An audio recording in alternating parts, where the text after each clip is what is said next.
Yo, what's up, everyone? Back for a Week 5 first look for NFL. We got another nice slate this week. Last Sunday finally had a good week.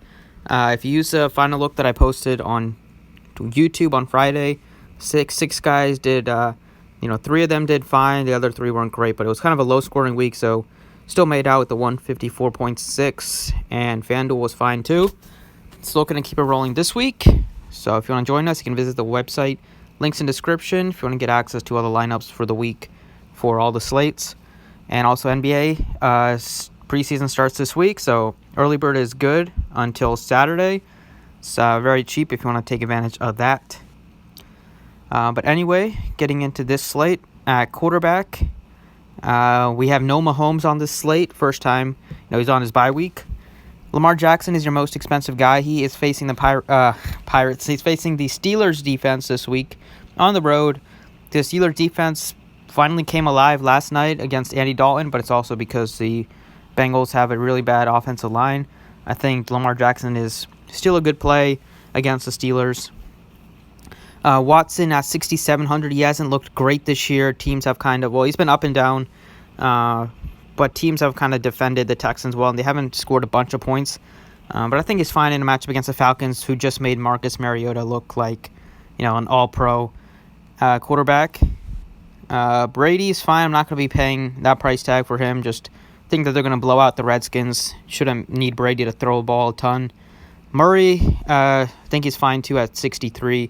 But I think going cheaper is fine as well. You got Carson Wentz here at just 6,100 at home against the Jets. You got Aaron Rodgers. Matchups are pretty tough as both defenses are fine, but Rodgers is at a really nice price. Prescott's at a nice price. Matt Ryan, even though he's been bad with the interception, he's still putting up some nice big games. He's throwing the ball a ton, about averaging well over 40 pass attempts per game. Can't really beat that volume that he's seeing, so I like Ryan. And then if you're going cheap, not a ton that I really like. I think I'm kind of just going to stick in this 6K range. Don't see myself really going to anybody below here. So I'm going to go ahead and go with Carson Wentz. Just think that he's at a perfect play at price and talent-wise, and given the matchup. The Jets are not been very good against the pass. They're pretty good against the ground, and the Eagles, we know they like to throw the ball a ton. Last week they did go pretty run-heavy, but that was because the Packers were just letting them have whatever they want on the ground. We know Doug Peterson usually likes to throw the ball a lot, and at home, Carson Wentz has had a lot of his bigger games at home. Good matchup against the Jets here, and at 6,100, Wentz has been super consistent. He has a little bit of speed, doesn't take off that much, but he can get it done with his arm, and he likes to throw touchdown passes near the goal line. So give me Carson Wentz at 61. At running back, you got a couple of top-end running backs that are in some tough spots. McCaffrey's facing the Jags. McCaffrey is matchup-proof. Every week he can get it done. This is definitely a tougher matchup, though, against the Jaguars. But I think he's fine at 8,700 if you want to pay up. If you're paying up for Kamara or McCaffrey, I would go to McCaffrey just because I think he has more touchdown upside. Even though the matchup's not great, Kamara is just tough to see the Saints score a bunch of touchdowns with Teddy Bridgewater as a quarterback who just doesn't take a lot of shots, just kind of goes intermediate routes. But Kamara's facing the Bucs defense. They have been very good against the ground. If he's going to get it done, it's probably going to be through the air and through short passes, but I'd rather go to Michael Thomas, who's really cheap this week. Zeke is fine after what the Eagles did against that Packers rush defense. We're still waiting for Zeke to break out. He hasn't really done that yet, but you got to like him a lot at home at 83. And then some other running backs I like quite a bit are David Johnson. I think he's fine at 75, but with him priced so close to Zeke, I'll probably go up to Zeke, mainly because the Cardinals, they didn't even run Johnson that much. He only got 11 carries, but they also had Edmonds, who took 6 carries away, and he looked pretty good, and they seemed to want to get him involved a lot on the ground, so he's going to take some work away from Johnson. But Johnson got it done through the air, and I think that's what they're going to do, make him a receiver much more than just a running back, so he's fine because he's going to get the targets. Melvin Gordon, not going to play him the first game back. We'll see how much he plays. They're probably not going to give him a full workload. The coaches come out and said that. That makes Eckler unplayable at 67. I like Fournette again at 64, so Was on him last week, and I'm gonna ride him again. Still waiting for him to get into the end zone. It's amazing that it's week 5 and he hasn't found the end zone yet. But he's gonna get there when he got 32 touches last week. They are putting the ball in his hands. Even week 3, he got 21. You're getting about 20 plus touches a game over his past couple weeks, and as long as the game stays competitive, they're gonna use him on the ground. He can also catch passes out of the backfield, just like Fournette a lot. Even with this week, Panthers have made it very tough on quarterbacks. Should be a nice heavy script of Leonard Fournette on the ground to run it down the throat of the Panthers. Give me Fournette at 64. And the other running backs right here in this range, I think, are like Henry's fine at 6,000. Doesn't have much receiving upside, so that's why I would go with a guy like Fournette over him, just because he has more upside. And I love Aaron Jones at 59. An injury to Jamal Williams is going to open up the door for him to play like 80% of the snaps compared to like 50 before Williams went down. Jones averaged about like averaged less than 2 yards per carry last week, but he still put up 18 fantasy points because he got into the end zone and got 7 targets. So with Jamal Williams injured, they're going to use him a lot more in the receiving game. He is still the guy near the goal line, and after all the criticism that Matt LaFleur took this week about not running the ball, throwing like 4 straight passes at the 1-yard line, I think he's going to come out and want to run Aaron Jones a lot more than he did last week. So I like Aaron Jones at 59. Price tag is really cheap. At receiver, we got the top 2 receivers. Hopkins has struggled this season except for his first game, but the matchups have been tough against Ramsey and then against Hayward and against the Panthers' good defense. I think this is a week where he's going to go out. The Falcons have not been able to stop anybody, really, any receiver. And at home, I think Hopkins is going to be able to have a big game. So I like Hopkins. I also love Julio Jones with how much Matt Ryan loves to throw the ball and how much the Falcons have just gone pass heavy. They're not running the ball that much. They don't have a running back to really run that much, as Freeman hasn't been great this season. So I like Julio Jones a lot at 77. Just has monster upside. He's playing in a dome here in Houston. It's a good matchup here. The Texans have struggled against pass catching options and receivers. Julio Jones, don't know why it's not loading, but Julio Jones has put up some monster games. Coming off of kind of a dud, I think he's going to have a really solid game very soon, and this week against the Texans. So you know what you're getting from Julio Jones at 7,700. You're getting a guy that gets a lot of targets, and this year he's been a lot more of a focus in the red zone. Besides those 2 top receivers, it's take your pick between Mike Evans and Chris Godwin. Last week it was Chris Godwin. The week before it was Mike Evans. But both guys are in play. They're both getting most of the targets here. The Saints are a good defense, so it's not as easy of a matchup as you would expect.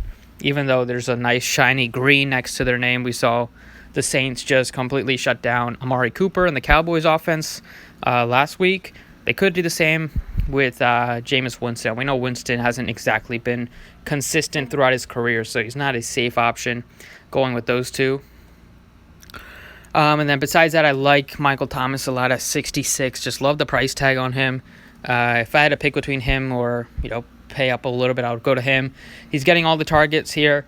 Teddy Bridgewater does not like to throw the ball deep. He throws short passes, intermediate passes, and that's part of the field where Michael Thomas excels. He's not a burner. He's not going to streak down the field. He's going to run 10 yards, 10 yards, plant, and then try to get some yards after the catch. So give me Michael Thomas as 6,600 to pair with Jones. You're getting 2 of the top receivers in the game. And then if you want to stack with Wentz, you could go with Jeffrey, who's cheap at 59. I would like that a lot more if Deshaun Jackson is out. But if Jackson plays, you could stack him with Jackson or just run Wentz by himself. Naked Wentz just is still fine. He still has as much upside. You don't have to stack him with anyone if you don't want to. But cheaper than Michael Thomas, not a ton that I really like. I like Alshon a little bit. And now we're getting into some tough matchups. So I'm either going to pay up at wide receiver, I think, or I'm probably going to pay all the way down. We have some nice value. We got a lot of guys injured, so you want to check back on Friday for the final look. But I like going cheap here. You got 3 guys that are very viable, in my opinion. You got Will Fuller at 45, especially if the hamstring injury to Kenny Stills causes some missed time. That's going to be more targets opening up to guys like Hopkins and guys like Will Fuller. So I like Fuller at 45. I like Fuller. Maybe you could go back to Deontay Johnson if you want at 44, but I like Jamison Crowder at 4,300. I would only play Crowder if Sam Darnold is the quarterback. If Darnold's not the quarterback, then I'm not going to mess with it. But the Eagles have been getting absolutely pounded by receivers, absolutely shredded by receivers. Crowder here could have a really nice game if Sam Darnold is back at the helm. First week with Sam Darnold, he got 17 targets. It's not the same with Falk back there, but if Sam Darnold's in, I would definitely go to Crowder at that price tag. I absolutely love Mohamed Sanu as well at 42. So, just given how much the Falcons love to throw the ball and how much I expect this game to kind of be a shootout, I like Mohamed Sanu at 4,200. You're getting a guy with massive amount of target upside. He got 12 targets last week, 6.76. Super consistent for cash. Has the upside for GPPs with the targets that he's getting. Hasn't found the end zone yet, but that's going to happen when you play as much percent of the snaps as he does. So Sanu at 42, really nice cheap receiver to pair with Jones as part of a mini stack. So those are the 6 that I'm liking as of now. At tight end, we don't have a ton of options here. If you're paying up, Ertz is fine. Ingram's fine. Probably going to pass on Waller against a Bears D. And then Austin Hooper's looked really good. If you want to do a full-on stack of the Falcons, he's fine. And I like Jimmy Graham. Rodgers said he wants to make him more of a factor and a focal point of the offense. If Devontae Adams is limited or he misses the game, should open up a lot of targets and make a nice game plan to go around Jimmy Graham, at least at tight end. The Cowboys aren't, they're not exactly very good at defending tight ends either. So I'll look at Jimmy Graham, and then if you're going super cheap, I don't mind like Delaney Walker, just because he's still getting targets. Even though last week was a down week, he's still a go-to guy for Marcus Mariota, and at that price tag is pretty appealing. And Eifert, if you want to go full-on just cheap, it's not super cheap, but 3,300. The Cardinals have been getting absolutely killed by tight ends. The problem is Eifert doesn't play a ton, but last night he dropped a touchdown in the first quarter, so he still would have got a solid game, but he doesn't have a high floor at all by any means. And I don't see myself really going to anybody else except for one guy I wanted to mention. Plays for the Broncos. Nick Fant at 28. You're not getting a huge, not a high floor, but he has some high upside. He's gonna probably get a lot more playing time with the Broncos not looking like this, like a lost season for them. 2,800, I don't mind him at tight end either. And then defense, pay up for the Patriots if you want. 4,300 facing the Washington Redskins and Dwayne Haskins if he's going to get another start. But the Patriots defense has been absolutely incredible throughout the first 4 games. 18 sacks, 3 touchdowns, 10 interceptions. They could have a huge game here. I would probably pay up for them if I can find the value, and will try to do my hardest to find the value to pay up for the Patriots. If you don't, then the Bears are fine against the Raiders.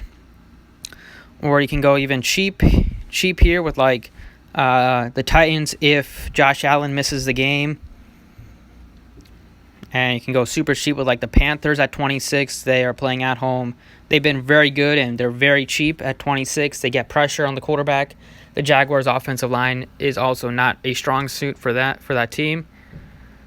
And I don't mind the Packers either at just 2,400. They're a very good defense, struggled against the Eagles, but going against the Cowboys, who they looked lifeless last game, but only 2,400 for a Packers defense that has as much talent as they do.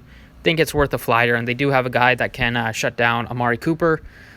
So I like the Packers at 24, and that's kind of it. So probably going to go with like the Packers, pay all the way up or pay all the way down, Packers, Panthers, or pay up for the Patriots.